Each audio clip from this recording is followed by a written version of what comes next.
Hey there everybody, what's going on? This is TwoHeadedFlounder. Welcome back to another post-rotation deck profile. Of course, today we're going to be looking at this beautiful card right here. This is Metagross-GX, very, very strong, and we're going to get into that right now. So, I have a feeling that this is possibly going to be one of the best decks right at the beginning of our new format due to the fact that a lot of popular success that Metagross had when it initially gained some success, and a lot of its strategies still apply, and the only positive thing now is we don't have to worry about having our ability shut off. So that's always good. So for starters, we're going to be playing 4 copies of Beldum. Yes, this is the Beldum from Guardians Rising. I know that there is 2 more that came out in Celestial Storm, but I like this one the best. Why? Well, because the other ones have a very odd ability, retreat cost, and attack is not really anything too meaningful. So why I like this one is due to the fact that for a single energy, there we go.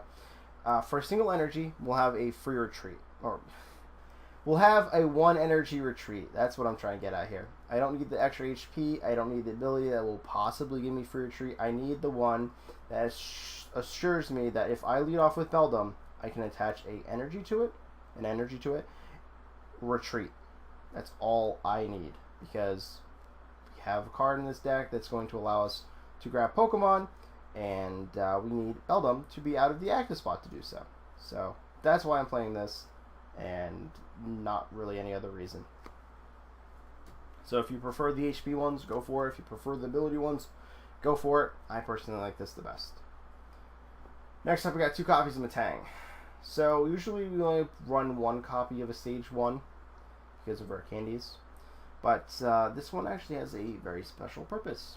So we have a lot of heavy GX line up in this deck, and we can't touch Hoopa, and we can't touch Alolan Ninetales.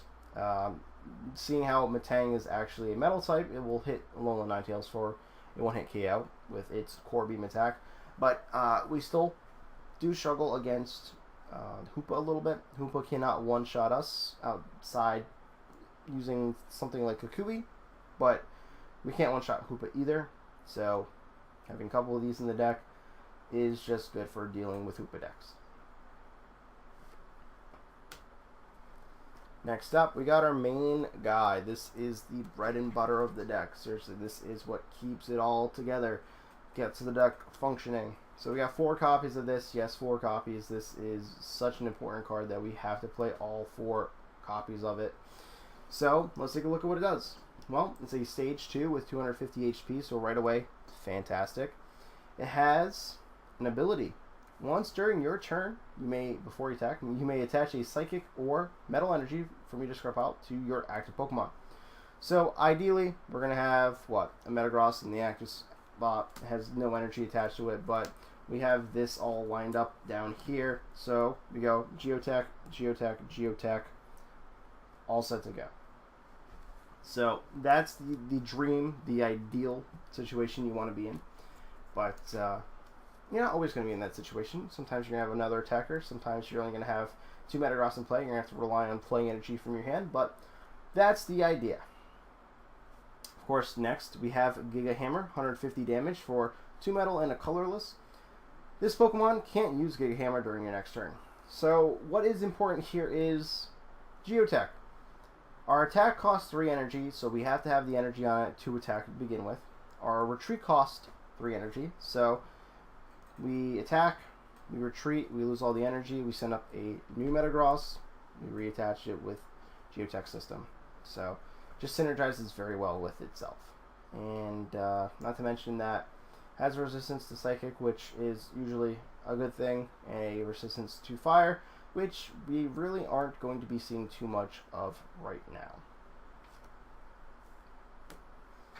So next off, we have 1 copy of this Metagross. So I know this one might seem a little weird, but what this does is allows us to, again, be cheeky, get a 1-hit KO on Alolan Ninetales, but it is also an extra attacker. And if we can get off the Meteor Mash attack before a Hoopa comes into play, we can then try and do enough damage to one-shot Hoopa. So Meteor Mash does 60 damage. During your next turn to use Meteor Mash, it will do 120. And that is for 1 metal energy, and that's why I really like this card. Has an ability, if this Pokemon is active when you use Steven's Decision, your turn doesn't end. Of course, Steven's Decision ends your turn. We're not playing any copies of that. We're not really worried about that. We want to use that early on in the game, not late in the game, ideally. And we're not always going to be playing this card. This is just in case our opponent's like, ho, look at you, you got a Metagross deck, a lot of GX Pokemon, huh? And we go, yeah, but I got this guy too. And then you send him in, and you just work with him. Very hard to be two-shot here, being at 170, so just very clean, good card. So next up, if Metagross is the bread and butter of the deck, this is the glue that holds it all together. What holds bread together? Peanut butter, but I don't. Do you put peanut butter and butter together? I don't know. That's a little weird. 2 copies of Alolan Vulpix. This is a very essential card to this deck. It's going to be very important to get the deck up and running. Seriously, this is the heart and soul here. It's what gets us going. So for free, you can use Beacon, search your deck for 2 Pokemon, reveal them, put them into your hand, then shuffle your deck. Just great. If our opponent opens Lele, we don't have an energy attached to this anyways because we don't need it. We don't have to worry about getting knocked out by Lele. We're good to go. So, just always a lot of positive things here, but mainly just being able to use Beacon for free in the first few turns is just ideal and essential. Next up, we got 2 copies of Lele. Lele, what can I say? It's very important. Wonder Tag lets us search out any supporter cards that we may need and use those supporter cards. Of course, Energy Drive also makes for an additional backup attacker that if we ever do run into something like a Ho-Oh, we can send up Lele as opposed to Metagross, because 1, Metagross is weak to it, but also because Lele will do a lot of damage due to the fact that Ho-Oh needs more energy to attack. So, things like that. Lele is pretty solid. So next up, we have a copy of Dialga Gx. Yes.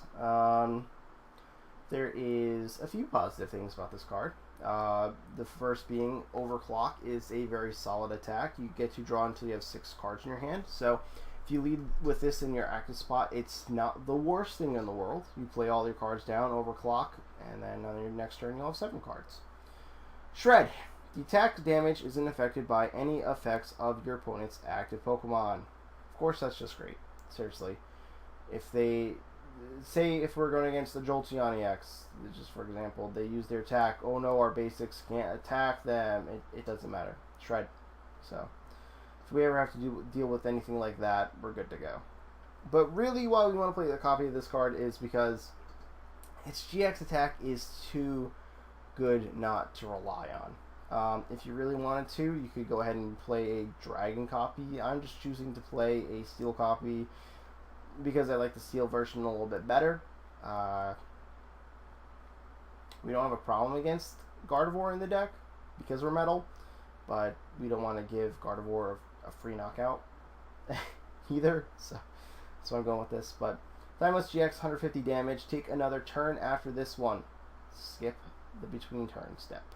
So why this is good is because 150 damage, maybe that's getting the knockout that we need. Maybe with a Choice Band we're hitting for 180, we knock out a Lele, we get another turn, we retreat this, send up somebody else.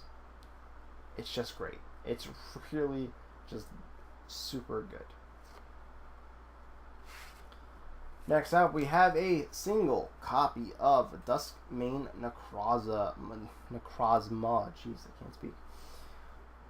Basic GX with 190 HP. It's a metal type, and it's pretty positive. So for 3 colorless, we can do Claw Slash for 60. I think this card is a great counter to Gardevoir if you can play it in anything that you really need to deal with Gardevoir due to the fact that it's metal and, you know, colorless energy. But you need a little bit of extra things to make it work. You need like Choice Band Kukui to get a clean one shot on a Gardevoir, but maybe, you know, maybe you're also playing, you know, Coco, type of Coco. So there is that. So Meteor Tempest actually is, while we're playing this, 220 damage for 4 metal energy. Well, 3 metal energy and a colorless, but 220 damage. Choice band, that's 250. That's a clean knockout on an opposing Metagross-GX. That's pretty fantastic. Metagross is a very annoying deck, so just to have that possibility of a one-shot against it is really awesome. Sun Eclipse GX is also a thing. You can only use this if you have more prize cards remaining than your opponent, so of course they have to be winning for you to use this, but clean, 3 energies, 250 damage. That is knocking out pretty much everything in the game, barring like a wishy-washy, going off of wishy-washy shenanigans. So, yeah, that is very, very cool. And lastly for Pokemon, we have a copy of normal old regular Necrozma-GX. So, why we're playing this is, well, Metagross' ability actually works with Psychic Energy too. So, we're actually going to be playing a couple of Psychic Energy in the deck, just on the off chance that, hey, you're playing Buzzball? Well, I got Necrozma, one shot. I like that a lot. Not to mention that Light's End actually prevents us from being hit by normal type Pokemon. So if we're afraid of something, I doubt we're going to be seeing any Tauros GX anytime soon, but hey, you never know. Also lets us deal with Drampa if anybody decides to go back to that. Prismatic Burst.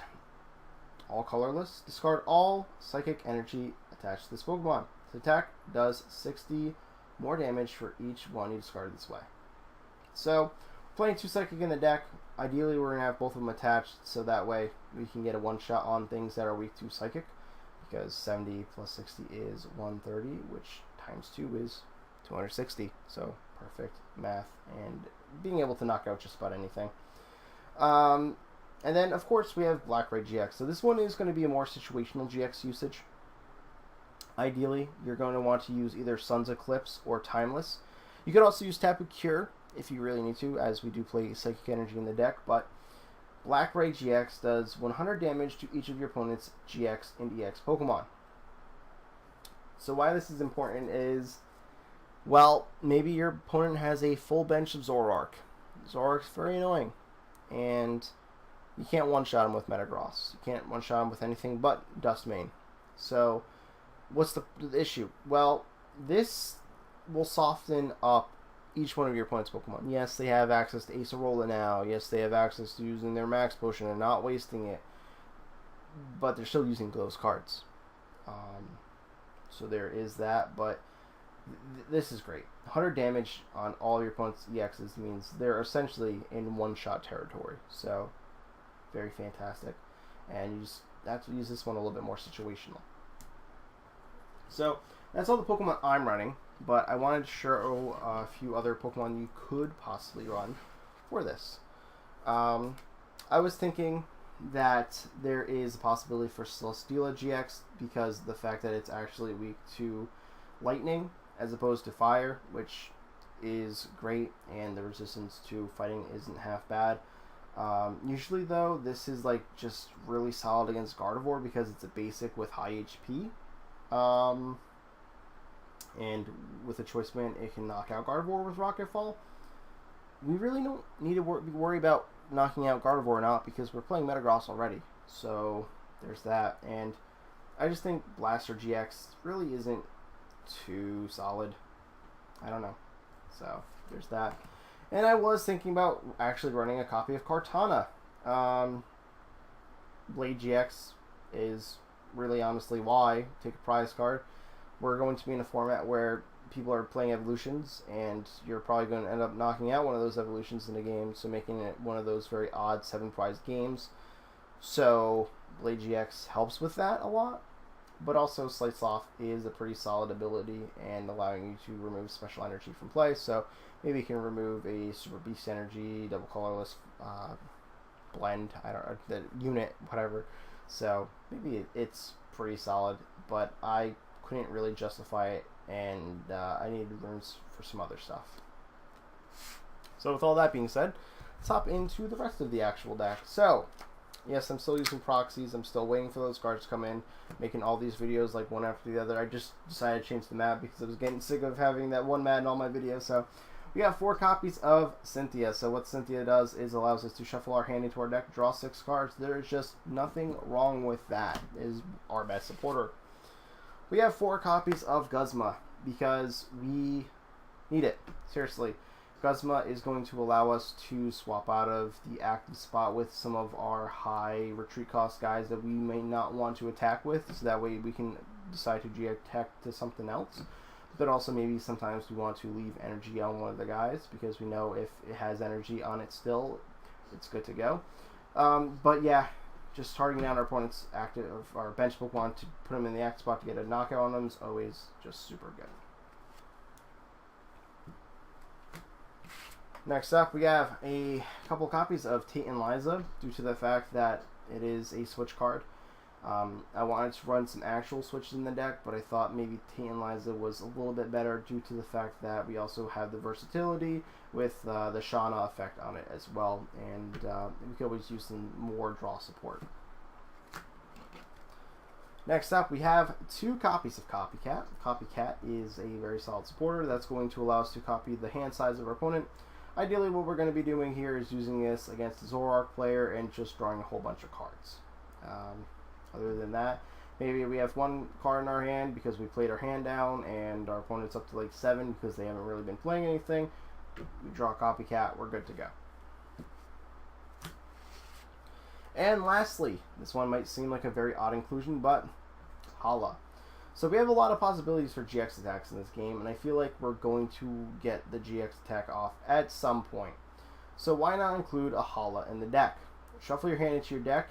If you have used your GX attack, draw 7 cards. If not, draw 4.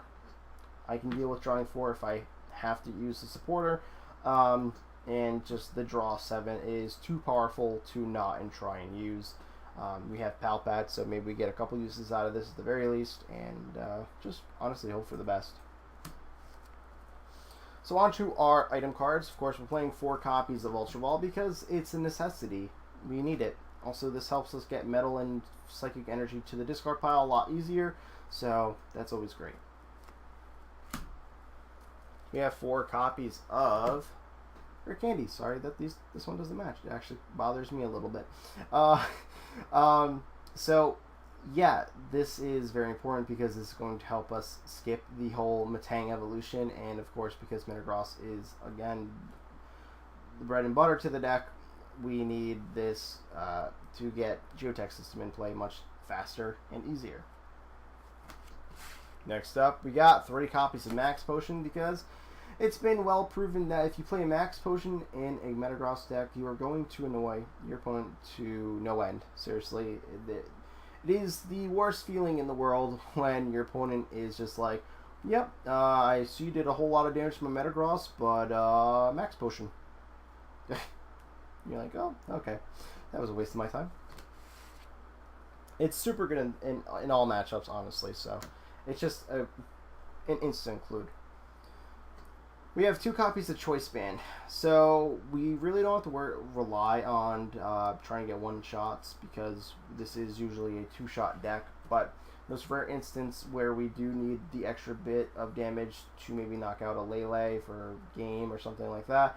We do want to include 2 copies of Choice Band because it's very important to do that extra damage. But we're actually playing 2 new tools. Playing 2 copies of Metal Frying Pan. So, the Steel type Pokemon this card is attached to takes 30 less damage from your opponent's attacks and has no weakness. So hey, we're going up against Ho-Oh. Okay, Ho-Oh, you're not knocking me out. Also, you're doing 30 less damage. I think that's just super good. In most matchups, we're going to rely on the 30 less, but in those rare instances where no weakness comes into hand, that's great. So I like this card a lot. Making a 250 HP Pokemon even bulkier just sounds good to me. We have a single copy of Field Blower because we do want to remove tools. Maybe our opponent is also playing Metal Frying Pan. Maybe we want to remove that because we want to do extra damage to them. Maybe we want to remove their Choice Band so they don't have an easier time trying to knock us out. Whatever it may be, Field Blower is usually pretty good. And we're not playing any stadiums, so removing stadiums is usually a pretty solid idea. Playing a single copy of Rescue Stretcher because we have Stage 2 deck and we want to get some of those pieces back because they're very important to us. And also, shuffling Pokemon is just not a bad idea. And one copy of Palpad because reusing powerful supporters is usually a good idea. Next up, we're playing 9 copies of Metal Energy because this is a metal deck and we need a lot of energy because of obvious reasons. And then, of course, we're playing 2 copies of the Psychic. Again, this is mainly to either use Tapu Cure GX or we're going to go ahead and use Black Ray GX because that's going to really help our damage output. So that's my list. I hope you guys enjoyed. The reason we're playing 11 energy in the deck is due to the fact that, well, from playing the deck in past experiences, I've noticed that, well, we kind of need a little bit of extra energy because we will actually miss. You think we wouldn't miss with 10 energy, but there will be turns where you whiff energy entirely and you go, how is this possible? So with all that being said, thank you all so much for watching. I hope you guys did enjoy. If you did, feel free to leave a like, comment, or subscribe to the channel. Stay up to date with my future content. And until then, I'll see you all next time.